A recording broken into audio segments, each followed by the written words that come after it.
بسم اللہ الرحمن الرحیم۔ الصلاۃ والسلام علیک یا رسول اللہ وعلی آلک وصحابک یا سیدی یا حبیب اللہ۔ پاک جیلانی رضی اللہ تعالیٰ عنہ تقریر کر رہے تھے تو بارش آ گئی، 70,000 کا مجمع، اور بغیر سپیکر کے تقریر، اور جیسی سمجھ پہلے بیٹھے آدمی کو آ رہی ہے ویسی آخری کو بھی آ رہی ہے۔ بارش آ گئی، بارش، اور جل تھل می برسنے لگا تو غوث پاک تقریر کرتے جا رہے ہیں، ہلکے بھی ادھر ادھر نہیں ہوئے، بس 2 جملے کہے، تقریر روک کے کہنے لگے اللہ تو دلوں کے حال تو جانتا ہی ہے، اگر یہ بندے میں نے اپنے لیے اکٹھے کیے ہیں تو بھگا دے سارے، اور اگر تیرے لیے اکٹھے کیے ہیں تو پھر بھی تیری مرضی ہے۔ لوگ کہتے ہیں یہ 2 جملے تھے کہ کمال تھا۔ پھر بغداد سارے میں بارش ہوتی تھی پر وہاں نہیں ہوتی تھی جہاں غوث اعظم کی محفل ہوتی تھی۔ پھر نہ بادل بھی ذرا ہٹ کے برستا تھا کہ یہاں سے ہٹ کے برسو، یہاں شیخ عبدالقادر جیلانی لوگوں کو مصطفیٰ کا دین پڑھا رہے ہیں، ہٹ کے گزرتا تھا۔ آپ نے واعظ فرمایا، تبلیغ فرمائی، 400 آدمی کاغذ قلم لے کے بیٹھتے تھے جو غوث اعظم کے بیانات لکھتے تھے، آپ جو جملے کہتے تھے وہ نوٹ کرتے تھے، 400 آدمی۔ تو سارے تابع دار اس زمانے میں بھی نہیں تھے، اور نہ ہی ہوں تو مزہ آتا ہے، کوئی تھوڑے سے ہوں نا دوسرے بھی تو چلو یہی کہہ لو کہ نظر نہیں لگتی۔ اس زمانے میں بھی کچھ لوگ تھے جو کہتے تھے نہیں جی نہیں، کوئی پڑھ کے پھونکتا ہے، یہ نہیں کوئی مسئلہ ہے۔ ایک شیخ یحییٰ بن نجات تھے، صرف نحو کے امام تھے، تو وہ بھی کہنے لگے، اپنے ایک شاگرد تھے، کہ تیرا پیر کیا سنگاتا ہے لوگوں کو اتنی دنیا جاتی ہے؟ تو وہ مرید تھے نا، شاگرد ان کے تھے، کہنے لگے کوئی نہیں حضرت صاحب، یہ کون سا مشکل مسئلہ، میرے ساتھ چلیں، چل کے دیکھ لیں، تو وجہ میرا محبوب نہیں ڈٹھا جنوں ویک کے چند شرماوے، نا چل دیکھ لیتے ہیں، آ جا۔ تو شیخ کہتے میں پہلے دن گیا تھا، میں چہرے پہ کپڑا ڈال کے، کوئی دیکھے نہ کہ اتنا بڑا مفتی بھی کسی کی تقریر سنتا ہے۔ امام راضی کہتے ہیں علم بھی حجاب بن جاتا ہے، نہیں تربیت نہیں ہونے دیتا، بندہ کہتا ہے میں پڑھا لکھا ہی بڑا، اڑ جاتا ہے۔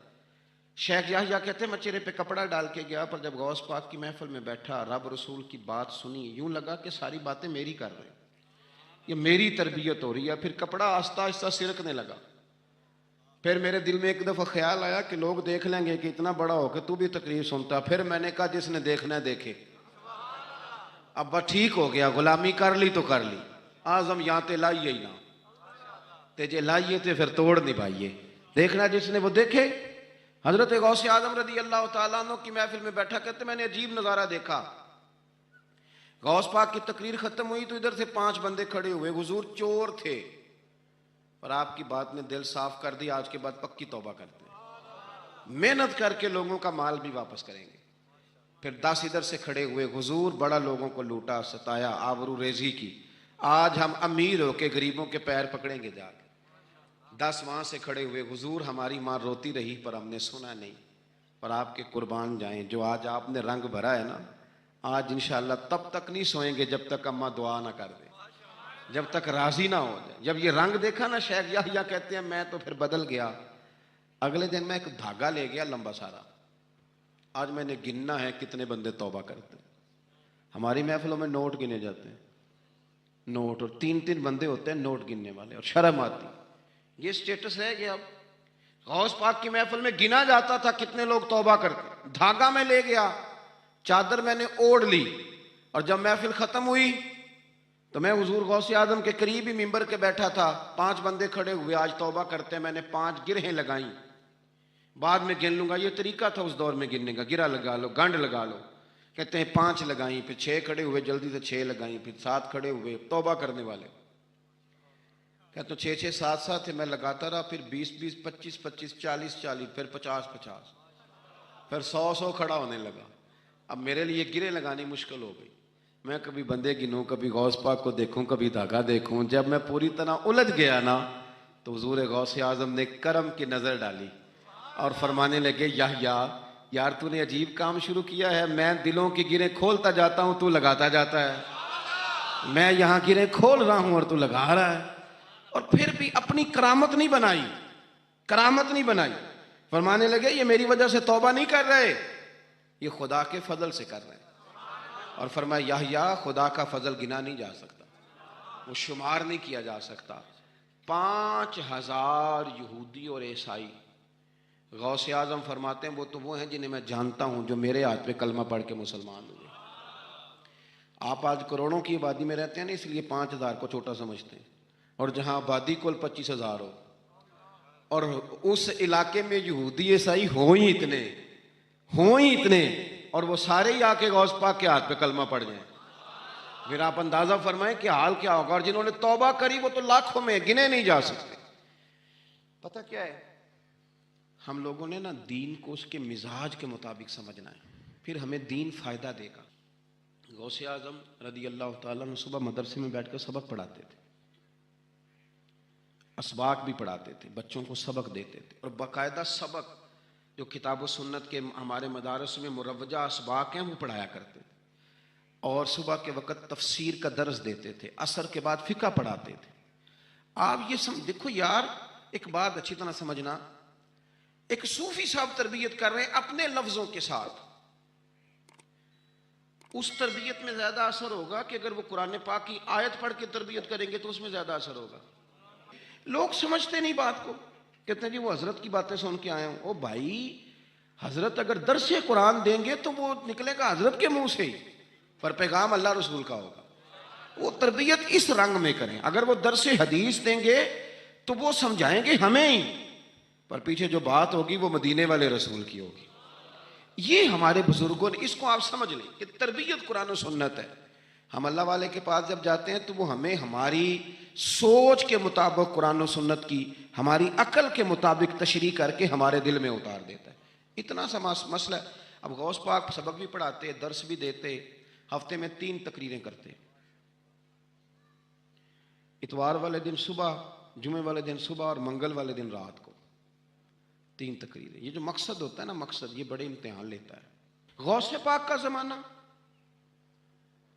فقدان سہولیات کا، اور مقصد کی لگن یہ کہ 70,000 بندہ آ گیا تقریر سننے، اور یہ کہ لوگ آئے ہیں مہینوں کا سفر کر کے، کوئی گھوڑے پہ، کوئی اونٹ پہ، کوئی خچر پہ، کہ غوث پاک سے بات سنیں گے، اللہ دل صاف کرے گا.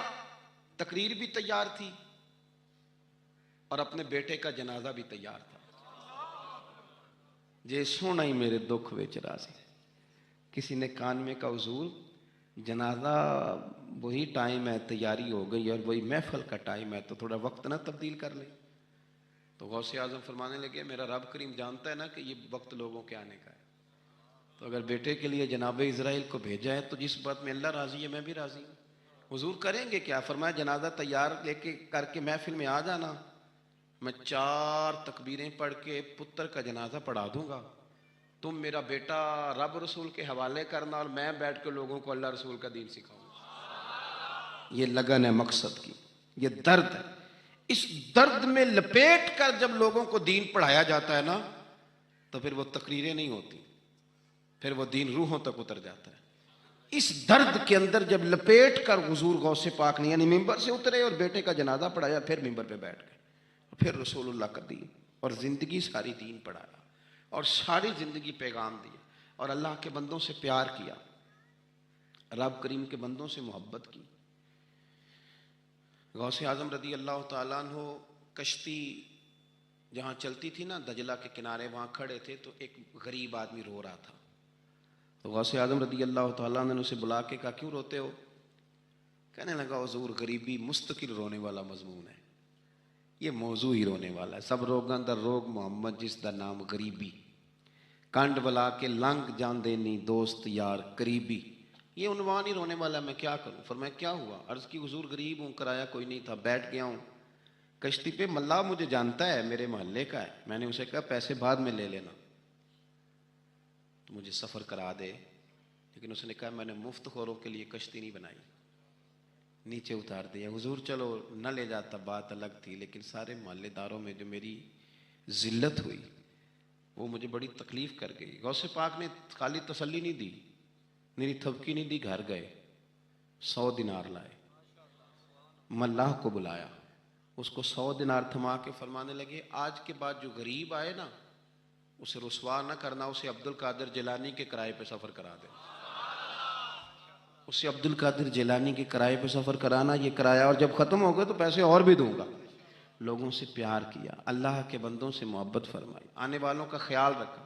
اب ایک مسئلہ ہے بدگمانیوں کا، اس کا علاج کوئی نہیں، بدگمانیوں کا کوئی علاج نہیں۔ کچھ لوگوں کو اس دور میں بھی بدگمانیاں تھیں کہ دیکھو اتنے سارے جناب تحفے تحائف اور فلانی شہر، لوگوں کو تحفے آتے نظر آتے ہیں، واپس جاتے نظر نہیں آتے، لوگوں کو آتے نظر آتے ہیں پر واپس جاتے نظر، بڑا بڑا مسئلہ ہوتا ہے، آپ کو ہر چیز کا حساب کتاب دینا پڑتا ہے اور آپ بڑی مشکل میں آ جاتے ہیں۔ غوث پاک نے نا 100 گھوڑے، ملا علی قاری نے لکھا 100 گھوڑے غوث پاک نے اکٹھے خرید لیے، خریدے بھی ذرا عربی نسل کے۔ ترجمہ کرا اج تک کی بنتا ہے اس گل کا، یعنی 1.25 کروڑ والی پجارو تے وہ بھی 100، بڑی مشکل میں نہیں آ جاتے دیکھنے والے، دسو مولوی صاحب دا کی کام ہے، انیاں گڈیاں کٹھیاں ہوئے گل، تو غوث پاک نے 100 گھوڑے کٹھے ہی، یہاں ایک روایت ہے کہ 50 گھوڑے عربی نسل کے مہنگے، اس دور میں وہی عربی نسل کے گھوڑے کمانا وہی تھا جو آج آپ کے یہاں نا لینڈ کروزر کمانا ہے۔ ایک غوث پاک کا مرید تھا، تو ایک شخص سے کہنے لگا چل میں تجھے اپنے پیر صاحب سے ملا کے لاؤں، ملا علی قاری نے اس کو لکھا ہے، تو وہ کہنے لگے میں نہیں جاتا پیروں کے پاس، اس نے کہا چل تو صحیح، وہ لے آیا۔ پہلے دن داخل ہوئے تو غوث پاک کے استبل میں 50 گھوڑے بندھے ہوئے، پہلا ہی شکوہ، کہنے لگا یار غصہ نہ کرنا، یہی ہوتی ہے نا باتیں، سٹائل بھی یہی ہوتی، غصہ نہ کرنا، ویسے ایک گھوڑے سے بھی کام چل ہی سکتا ہے، آپ کو پتہ ہے نا بڑا بڑا لوگوں کو یاد آتا ہے غریبوں کی بچیاں اور فلانی شے اور غریب اور یہ بڑی بڑی چیزیں یاد آ، اس کو بھی یاد آ، غصہ نہ کرنا۔ میں اب اس بیچارے کے پاس جواب بھی کوئی نہیں تھا کہ حضرت صاحب بات تو ٹھیک ہی ہے، لیکن جب آپ کسی کے ہاتھ پہ بیعت کر لیتے ہیں نا، پھر آپ کا ان کہانیوں میں الجھنا بنتا نہیں، پھر آج یہ تو باتیں پہلے کی تھی نا، سوچتے پہلے تو بات ہو گئی، اب تو عمل کرنا ہے۔ تو ہوتے ہیں کچھ کچے بندے بھی بیچارے جو ساری زندگی سیدھے سیدھے ہونے میں ٹائم گزار دیتے ہیں، اور جب تک پکے ہوتے ہیں تب تک کام ہی کھرا ختم ہو جاتا ہے۔ غوث پاک کا وہ مرید کہنے لگا یار بات تو تیری ٹھیک ہے، پر چلو میں پتہ کروں گا 50 کیوں ہیں، آئے ملے، لیکن وہ روز تنگ کرتا وہ بندہ، پھر پوچھا پیر صاحب سے 50 گھوڑے کیوں رکھے ہیں، پھر پوچھا پیر صاحب سے، یہ اس شخص نے لکھا ہے جنہوں نے مشکات کی شرح بھی لکھی ہے، میں صوفی درویش کی بات نہیں کر رہا، ایک محدث کی بات کر رہا ہوں جنہوں نے بات لکھی ہے۔ فرمانے لگے وہی بندہ اعتراض کرنے والا بیمار ہو گیا، جگر میں کوئی ایسی تکلیف ہوئی کہ بغداد کے سب سے بڑے طبیب نے کہا کہ تیرا علاج صرف ایک صورت میں ممکن ہے کہ عربی نسل کا گھوڑا ہو، اسے ذبح کریں گے، اس کا جگر نکالیں گے، وہ تجھے کھلائیں گے دوائی میں، اور 50 گھوڑے ہوں گے تو ٹھیک ہوگا۔ اب مسئلہ جب یہاں تک پہنچ گیا تو مرتا کیا نہ کرتا، پھر اپنے اسنگی سے کہنے لگا چل پیر صاحب کے پاس، انہوں نے کہا میں نہیں ہوں جانا، اس نے کہا نہیں تیری مہربانی، تو کوئی کسی اور چیز پہ بھی اللہ کا واسطہ، وہ مانیں گے ہی نہیں، اس نے کہا پیر پکڑوں گا، میں منت کروں گا، میں خدا رسول کے واسطے دوں، ایک دفعہ چل ورنہ مر جاؤں گا۔ اب مرنے والا بندہ کیا کرے، جب موت سامنے نظر آئے تو گیا غوث پاک کے پاس، اور کہتا ہے سارے رستے سوچتا گیا کہ پیروں پہ سر رکھوں گا، پگڑی اتاروں گا، یہ کروں گا، منت کروں گا، ماں کی بات سناؤں گا، اپنی بہنوں کا واسطہ دوں گا، بڑا کچھ کروں گا، حضور اس کے صدقے مان جائیں، چھوٹے بچوں کی بات سن، سارے رستے تیاری کرتا گیا، لیکن جب غوث پاک جیلانی کی ڈیوڑی میں قدم رکھا تو شیخ عبد القادر جیلانی دیکھ کے مسکرائے، فرمانے لگے او یار تجھے بڑا شکوہ تھا میرے گھوڑوں پہ، اصل میں نا تو ایک دن میری گلی سے گزر رہا تھا، میں نے تیرے ماتھے پہ نظر ڈالی تو سمجھ آ گئی تو بیمار ہو جائے گا، اور تیرا علاج بھی 50 گھوڑوں سے ہوگا، میں نے 50 کیا کرنے تھے، میں نے تو تیرے لیے منگا کے رکھے ہوئے ہیں، کچھ تو مجبوریاں رہی ہوں گی، یوں ہی کوئی بے وفا نہیں ہوتا، او خدا کے بندے تیرے لیے رکھے ہیں، فرمایا چارہ ڈالنے کی بھی ضرورت نہیں، وہ میرے مرید ہی ڈالیں گے، تو روز آیا کر ایک لے جایا کر، اپنا علاج کرا، کہنے لگا حضور مرید کر لیں، فرمانے لگے جو اتنے امتحان لے کے بیعت کرے اسے نہیں کیا کرتے، تو مرید ہی ہے تو لے جا کھا، اور اپنا آج تک لوگوں کو بدگمانیاں ہوتی ہیں، اور جو عمل کرنے والے تھے اللہ والوں کی بات ماننے والے تھے وہ بات مان کے درجات بھی لے گئے، اور جو کہانیوں میں تھے وہ بیچارے آج تک کہانیوں میں ہیں، ابھی تک ان کا الجبرا اور ہندسہ کا رزلٹ کوئی نہیں آیا، ابھی تک یہاں کہانیاں۔ ان بزرگوں کی تعلیمات پر عمل کریں، غوث پاک رضی اللہ تعالیٰ عنہ کی ساری زندگی پڑھو گے تو جو چیز سب سے زیادہ نظر آئے گی وہ اللہ کے بندوں کا پیار ہے۔ حضور غوث پاک، محبوب سبحانی، قندیل نورانی، شہباز لامکانی، شیخ سید عبد القادر جیلانی۔ کسی نے پوچھا تھا حضور غوث اعظم سے کہ آپ کی ولایت کس طرح کی ہے، تو آپ نے اپنی ایڑی کی طرف اشارہ کر کے فرمایا جب تک میرا قدم نہ لگے اللہ کسی کو ولایت دیتا ہی نہیں۔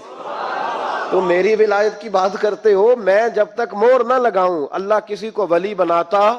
شیخ سعدی بول پڑے، کہنے لگے غوث اعظم درمیان اولیاء چو محمد درمیان انبیاء۔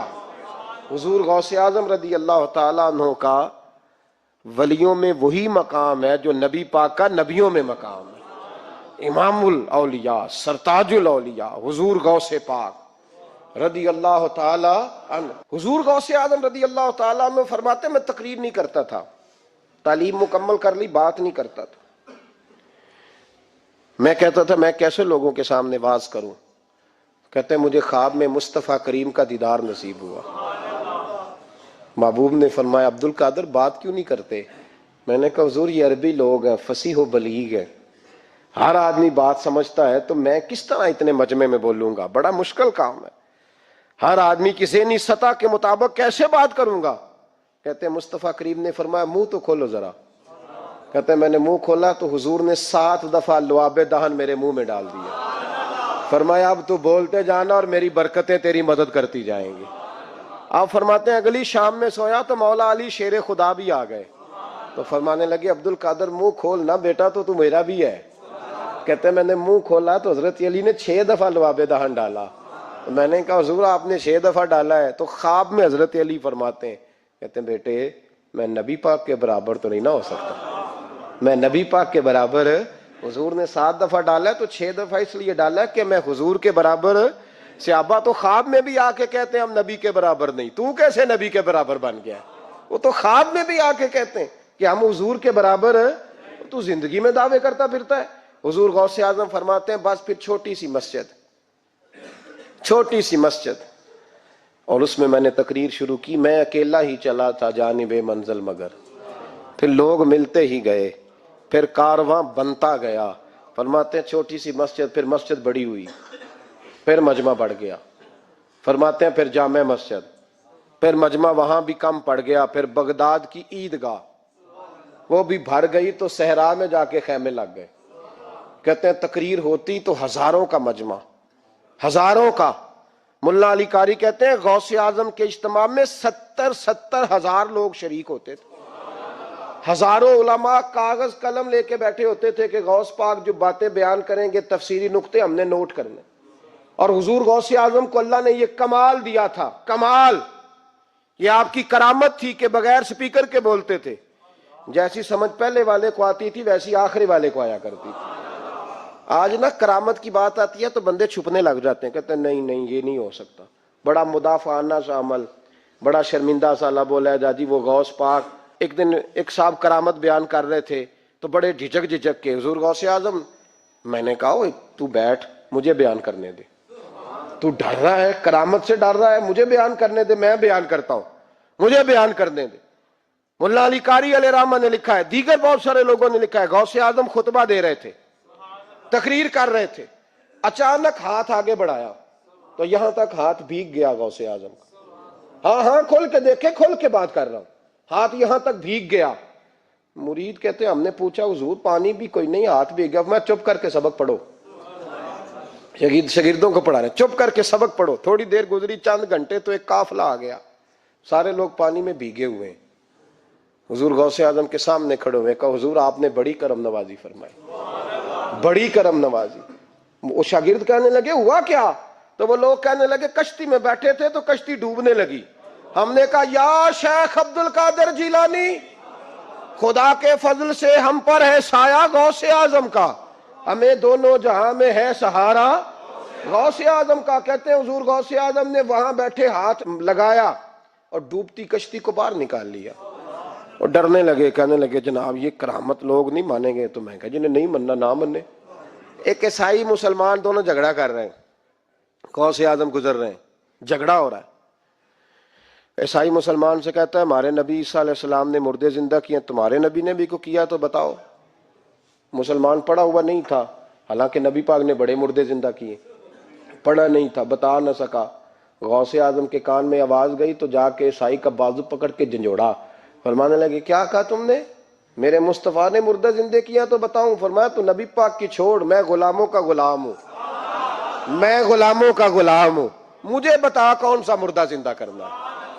تو چھوڑ حضور کی بات نہ کر، میں غلاموں کا غلام ہوں، مجھے بتا کون سا مردہ زندہ کرنا ہے۔ پرانی قبر پہ لے گیا، کہنے لگا جی اگر نہ ہوا تو؟ غوث اعظم فرمانے لگے جو تو کہے گا وہ میں کروں گا۔ تو کہنے لگے اگر ہو گیا تو؟ اگر تو غوث اعظم کہنے لگے نہ میرے خانقاہ پہ جھاڑو دینا، نہ میرے برتن مانجنا، نہ میرے گھر کا سودا لانا، اگر زندہ ہو گیا تو بس میرے نبی کا کلمہ پڑھ جانا، بس میرے رسول کا کلمہ پڑھ جانا۔ اللہ اکبر۔ اس نے جو سب سے پرانی قبر تھی نا، وہ کہتا ہے یہ ہمارے دادا نے بھی نہیں دیکھا تھا بندہ کون ہے۔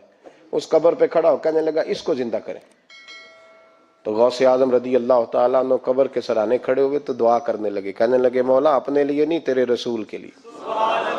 پھر فرمایا قم باذن اللہ، اٹھ اللہ کے حکم کے ساتھ۔ ایک عورت کلمہ پڑھتی ہوئی کھڑی ہو گئی، کھڑی ہو گئی، اور کھڑی ہو کے اس نے پہلا جملہ کہا تو کمال کر دی، کہنے لگی میرے نصیب دیکھو، میں بنی اسرائیل کی تھی، عبد القادر تیرے صدقے جاؤں، تو نے مجھے کھڑا کیا ہے تو اللہ نے مجھے مصطفیٰ کا کلمہ پڑھنے کی توفیق دے دی، تیرے قربان جاؤں عبد القادر، تیری کیا بات ہے۔ اب وہ بندہ دوڑ دوڑ کے غوث اعظم کے قدموں میں آیا، فرمانے لگے نا کلمہ میرے مصطفیٰ کا پڑھنا ہے، حضور کا غلام بننا ہے۔ او بھائیو، حضرت شیخ عبد القادر جیلانی، حضور غوث اعظم رضی اللہ تعالیٰ عنہ، معمولی بات نہ سمجھنا، حضور غوث اعظم رضی اللہ تعالیٰ عنہ فرماتے ہیں میں قدم نہ لگاؤں تو اللہ ولایت ہی نہ دے، میں قدم نہ لگاؤں تو اللہ ولایت نہ دے۔ ایک آدمی سے حضور غوث پاک ناراض ہو گئے، ایک شخص سے نکل جا میرے آستانے سے، دعا منگیا کرو سنگیو، کتے مرشد نہ رس جاوے، جنہاں دے پیر رس جاندے، وہ جیوندے بھی وہ مرے ہی رہن، چل دوڑ جا نکل جا۔ وہ کہتا ہے میں 300 ولی کے پاس گیا ہوں، 300، ہر ایک سے کہا میرے لیے دعا کرو، تو وہ کہنے لگے جسے عبد القادر دھتکار دے اس کو کوئی سینے سے لگا سکتا، چل واپس چلا جا۔ آ کے قدموں میں بیٹھ گیا، کہنے لگا سونے معاف کر دے۔ فرمانے لگے تو نے دیر کر دیا، میں تو کب سے معاف کیے بیٹھا ہوں، تو نے دیر کی آنے میں تو رسول اللہ کا غلام ہوں، اور حضور نے معاف کرنا سکھایا ہے۔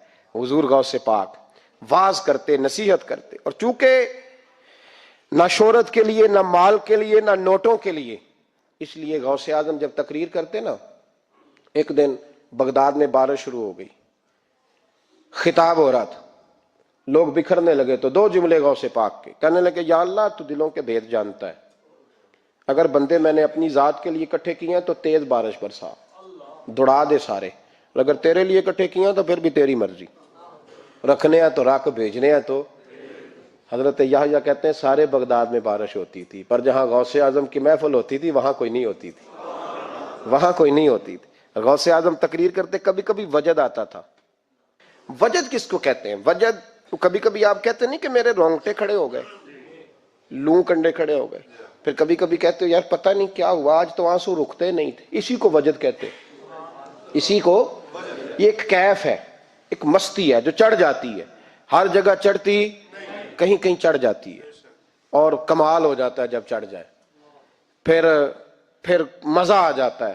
نہ انکار کریں اج میراں، اج موسم بڑا سہانا، مستی دا اج می برسا دے، نہیں پیاس دا کوئی ٹھکانا، تیرے کول اتر پرانا تے ساڈا درد بھی بڑا پرانا، تے میرا ہس ہس ٹال نہ سانو اسی پیتیوں باج نہیں جانا۔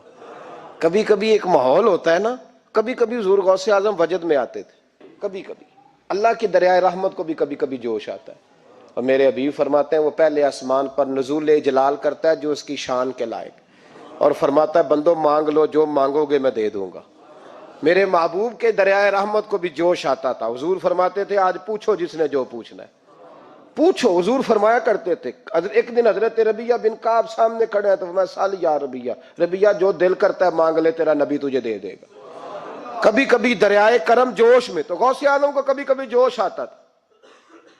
ایک دن تقریر کرتے کرتے کرتے کرتے جذبات میں آ گئے، جوش میں، یوں نظر اٹھائی تو حضرت خضر گزر رہے تھے اوپر سے، اور جوش جذبات میں فرمانے لگے، او بنی اسرائیل کے ولی ذرا نیچے تو اتر، ذرا محمد عربی کے غلام کی بھی چند باتیں سن کے جا. آج تجھے سناؤں رسول اللہ کے غلام کس طرح کے ہوتے ہیں. حال میں وجد میں کیف میں تھوڑی دیر گزری تو تڑپنے لگے.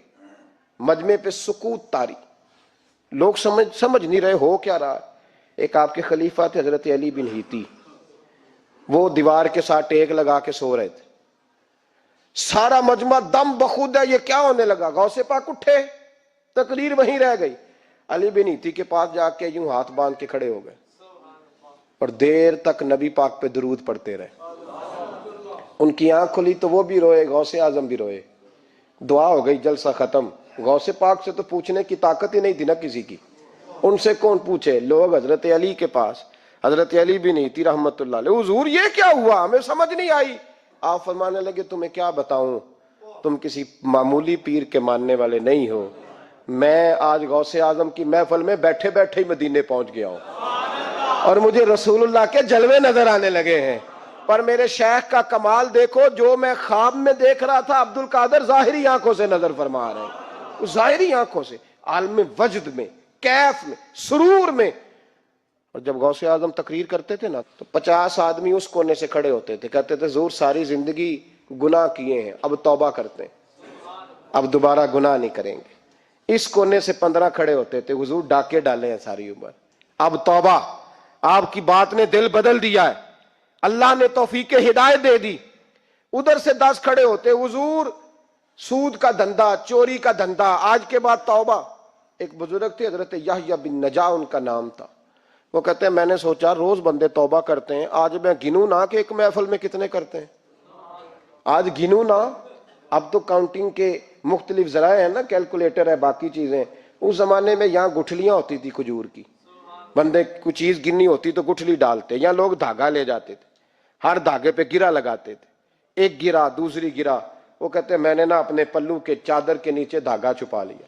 ایک بندہ توبہ کرنے اٹھا تو ایک گرا ڈال دی، دوسرا اٹھا تو دوسری گرا ڈال دی، تیسرا اٹھا تو تیسری. کہتے ہیں اچانک بندے زیادہ ہو گئے. اب میری سپیڈ ہی بڑی کم تھی، میں کوشش بڑی کرتا پر بندے زیادہ. کہتے ہیں بڑی کوشش کی پر میں پورا ہی نہ ہوں.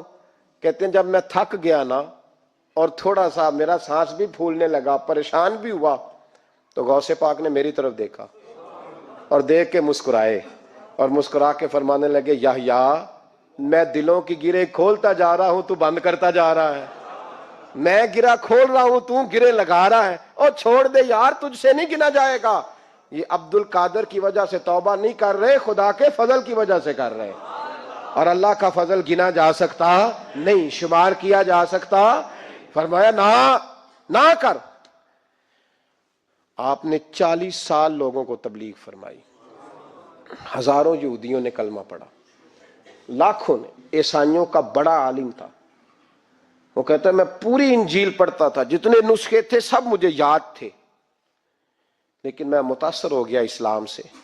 یمن کا رہنے والا تھا. میں نے ایک ٹھان لی اس کے ہاتھ پہ کلمہ پڑھنا ہے جو اس وقت نبی پاک کی امت میں سب سے زیادہ شان والا ہو.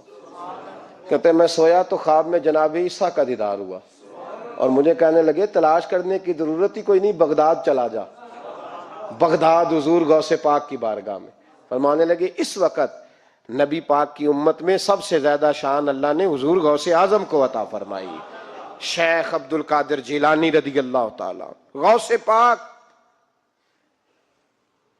ہم کوئی دیوانے لوگ نہیں، یا ہمیں شعور نہیں، یا ہمیں عقل نہیں. ساری زندگی کھل کے جس چیز کا زیادہ تعارف کرایا وہ غوث اعظم کی نسبت ہے. اب تو ہمارے ہاں پیری مریدی کا رواج ہی نہیں نا. حضرت باعزید بستامی فرماتے تھے میں اس مولوی کے پیچھے نماز نہیں پڑھتا جو کسی کا مرید نہ ہو. جس کا اپنا پیشوا کوئی نہیں وہ میری پیشوائی کیسے کرے گا. حضرت مخدوم اشرف جہانگیر سمنانی فرمایا کرتے تھے میں تو اس دکاندار سے سودا نہیں لیتا جو کسی کا مرید نہ ہو. اس لیے کہ جس نے تربیت ہی نہیں لی، جس کے اندر درد ہی نہیں، روحانیت ہی نہیں، اس کا پیشوا ہی کوئی نہیں. کس طرح اب تو ماحول نہیں نہ رہا. لیکن یاد رکھو یہ نسبت اتنی تگڑی ہے، اتنی تگڑی کہ ہمارے صوفیاء نے ساری زندگی غوث اعظم کا غلام کہلانے میں فخر محسوس کیا ہے۔ کیا رشتہ داری تھی اعلیٰ حضرت بریلوی کی ان سے، کیا تعلق تھا پیر میر علی شاہ صاحب کا ان کے، کیا ان کا، لیکن ان لوگوں نے ساری زندگی کھل کے غوث اعظم کے تذکرے کیے۔ کیوں؟ غوث اعظم نے 40 سال عشاء میں وضو کیا اور فجر تک اللہ کی عبادت کی۔ فرماتے ہیں میرے مالک نے کہا عبد القادر کچھ مانگ لے، نہ اپنے لیے مانگا نہ اولاد کے لیے۔ کہنے لگے مولا قیامت تک جو میرا نام لے نا اسے بغیر توبہ کے مرنے نہ دینا، مرنے لگے تو توبہ کی توفیق دے دینا۔ فرماتے ہیں میرے مالک نے وعدہ کیا ہے جو میرا ماننے والا ہوگا بغیر توبہ کے نہیں مرے گا۔ اور حضور غوث پاک رضی اللہ تعالیٰ عنہ فرماتے ہیں میں تو قیامت میں بھی اتنی دیر جنت میں نہیں جاؤں گا جب تک سارے مرید نہ ساتھ چلے جائیں، میں نہ جانا نہیں، کھڑا ہو جاؤں گا، عرض کروں گا مولا بھیج۔ میں نے کہا یہاں بھی لوگ ڈر جاتے ہیں، یہ کیسے ہو سکتا ہے؟ اور بھائی پڑھو نا مشکوٰۃ شریف، میرے نبی پاک علیہ السلام نے فرمایا ایک بندے نے ایک اللہ کے بندے کو پانی پلایا تھا، قیامت کے دن اللہ اس کی برکت سے اس گناہگار کو جنت عطا کر دے گا۔ اور حضور نے فرمایا بخاری میں المرء مع من احبا، جو جس سے محبت کرے گا قیامت میں اسی کے ساتھ اٹھایا جائے گا۔ تو ساری زندگی قادری کہلائے، ساری زندگی غوث اعظم کا غلام کہلائے، ساری زندگی خواجہ اجمیر کا نوکر کہلائے، ساری زندگی شاہ نقش بند کا غلام کہلائے، ساری زندگی شیخ شہاب الدین سہروردی کا اپنے آپ کو منسوب کرے اور دنیا سے جائے تو ایسے ہی چلا جائے؟ میرے نبی نے نص بیان کر دیا جو جس سے پیار کرے گا اسی کے ساتھ جائے گا۔ حضور غوث اعظم رضی اللہ تعالیٰ عنہ کے والد تو بچپن میں وصال کر گئے تھے۔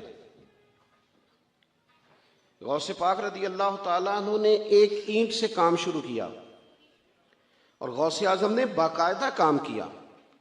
ہمارے ہاں چونکہ رواج نہیں تحقیقی مقالہ جات کا، ورنہ غوث اعظم رضی اللہ تعالیٰ عنہ کا علمی کام بھی ہے، طریقت میں کام بھی ہے، تصنیف میں کام بھی ہے، جہاد میں بھی کام ہے۔ یہ صلاح الدین ایوبی دراصل حضور غوث پاک کے تیار کردہ ہے۔ یہ ساری فوج جو 70,000 تھی یہ ساری غوث پاک کے مریدوں کی فوج تھی۔ یہ سارے لوگ حضور اور کئی پہلوؤں پر غوث اعظم نے کام کیا۔ کس طرح کیا؟ کس طرح کیا؟ وہی ترتیب جو آج تک ہمارے بزرگوں نے ہمیں دی ہے۔ غوث اعظم واعظ کہا کرتے تھے، تقریر کرتے تھے، اور تقریر کرنا آج کل لوگ سمجھتے ہیں، وہ کچھ لوگ کہتے ہیں چھوڑو جی یہ فلانا بندہ تو ایک خطیب ہے۔ آپ کے خیال میں خطیب ہونا کوئی بالکل فضول سی بات ہے، اسے کوئی معنی ہی نہیں۔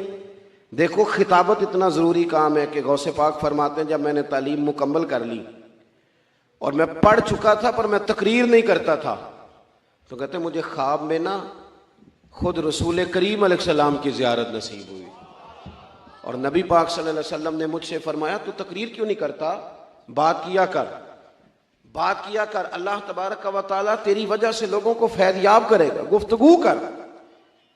آپ جب بات کرتے ہیں نا کوئی بات دین کی،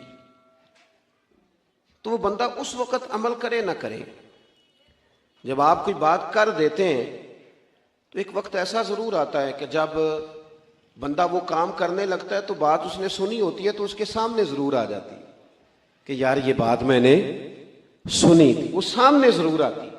حضور غوث اعظم رضی اللہ تعالیٰ عنہ کو حکم دیا گیا کہ آپ خطاب کریں، آپ تقریر کریں، اور حکم کون دے رہا ہے؟ خود رسول کریم علیہ السلام۔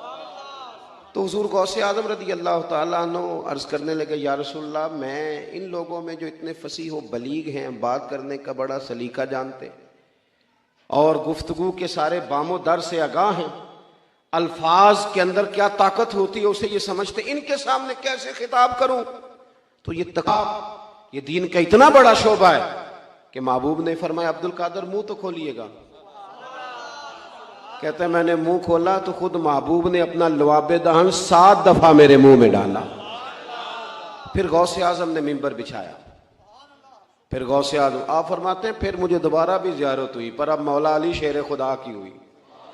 انہوں نے بھی فرمایا پتر منہ کھولے نا، تو میں کھولا تو 7 دفعہ لعاب دہن ڈالا۔ تو میں نے کہا حضور آپ نے 6 دفعہ ڈالا، تو میں نے کہا آپ نے کیوں 6 دفعہ ڈالا ہے؟ کہنے لگے اب حضور کے برابر تو نہیں نہ جانا۔ خطاب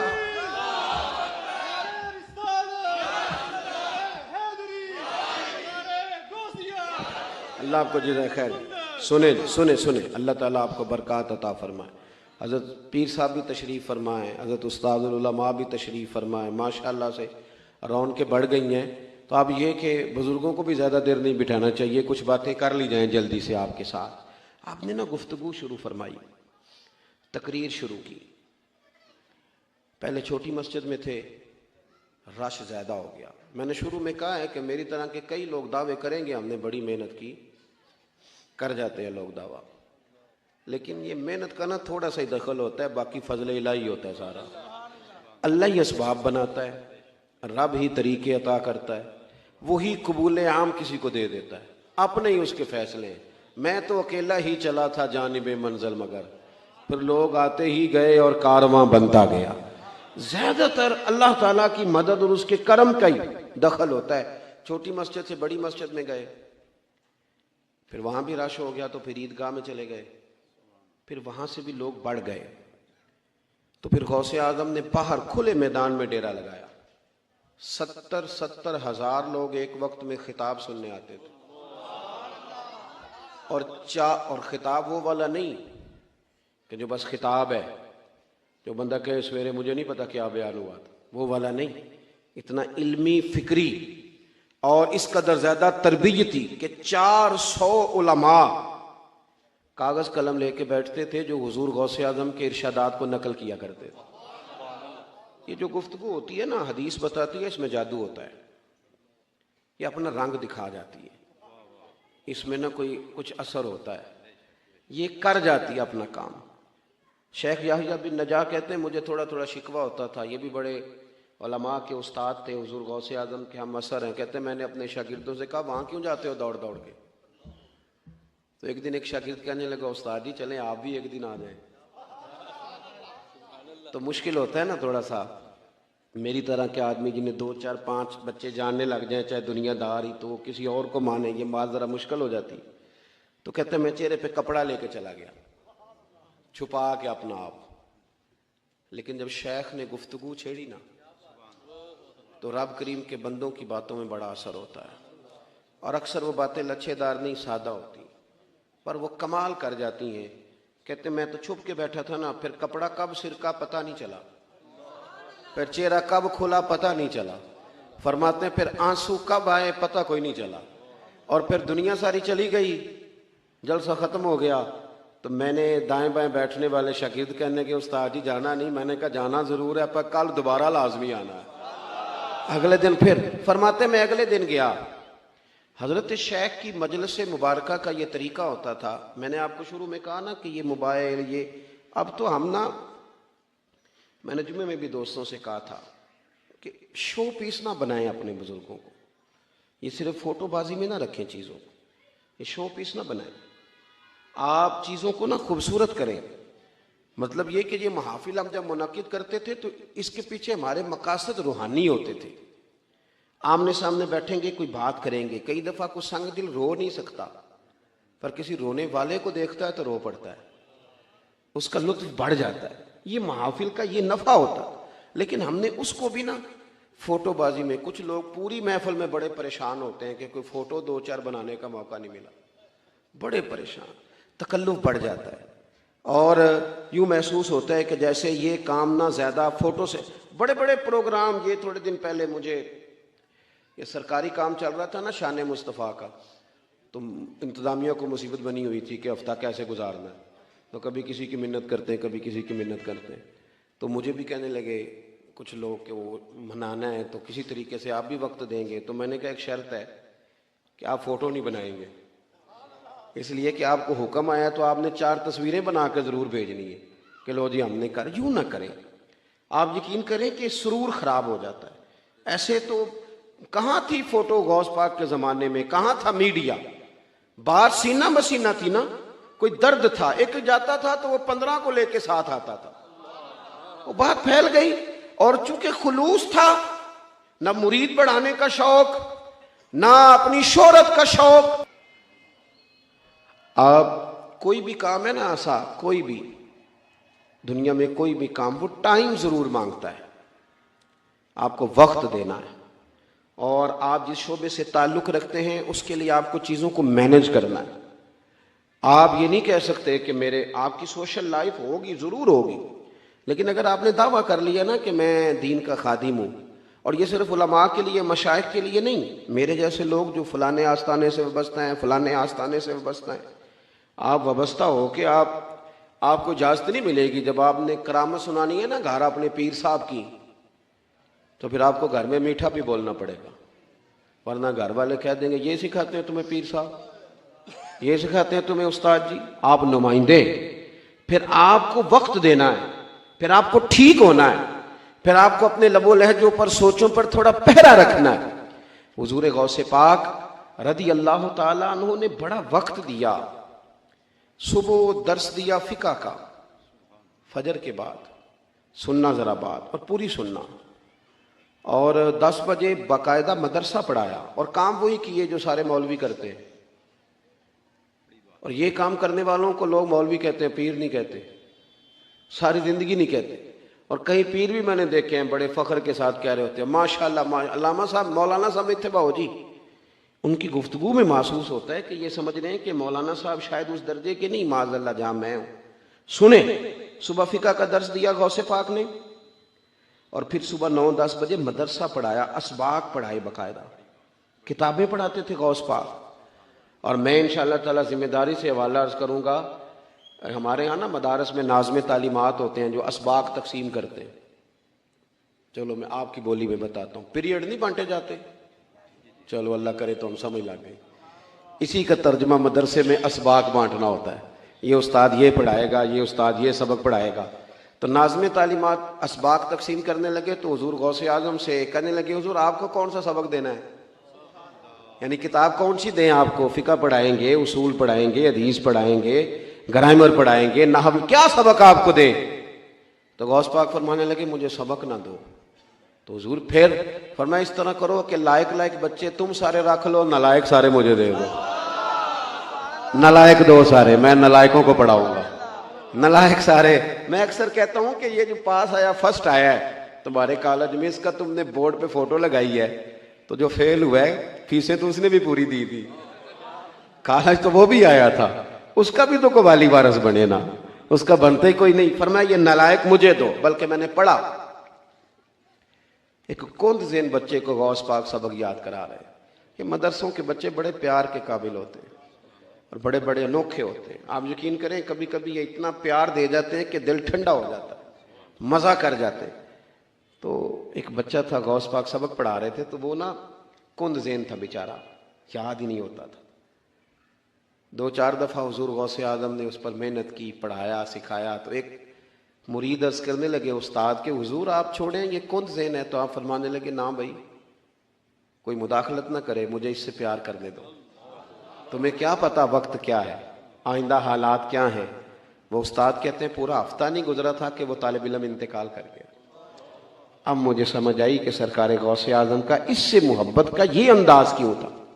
صبح درس دیا، دوپہر مدرسہ پڑھایا، زور کے بعد پھر تفسیر کا درس دیا، عصر کے بعد پھر لوگوں کو حدیث پاک کا درس دیا، اور ہفتے میں 3 دن خطاب کیا، اور 70 ہزار کے مجمع سے خطاب کیا۔ اور یہ جو ایک تو ہوتا ہے نا، آپ پورے ملک میں کہیں کہیں جا رہے ہیں تو ایک تقریر بھی چل جاتی ہے، لیکن اپنی مسجد میں ہر جمعہ ایک تقریر نہیں چلتی، وہاں تیاری کرنی پڑتی ہے، کچھ نہ کچھ نیا بیان کرنا پڑتا ہے۔ تو اگر آپ اپنے ہاں ہی روز جلسہ منعقد کریں گے تو پھر آپ ایک ہی تقریر روز نہیں کریں گے۔ تو ہفتے میں 3 دن بیان ہوتا تھا، جمعے والے دن صبح، اتوار والے دن صبح، منگل والے دن شام۔ تو اب اس کے لیے بھی کچھ تیاری ہے حضور غوث پاک کی۔ اور 70 ہزار کے مجمع نے تقریر سنی، یہ صبح سے شام تک کی مصروفیت ہے۔ لوگ تقریر سن کے چلے گئے، اور شیخ عبد القادر جیلانی گھر آئے، وضو کیا اور مصلی بچھا لیا۔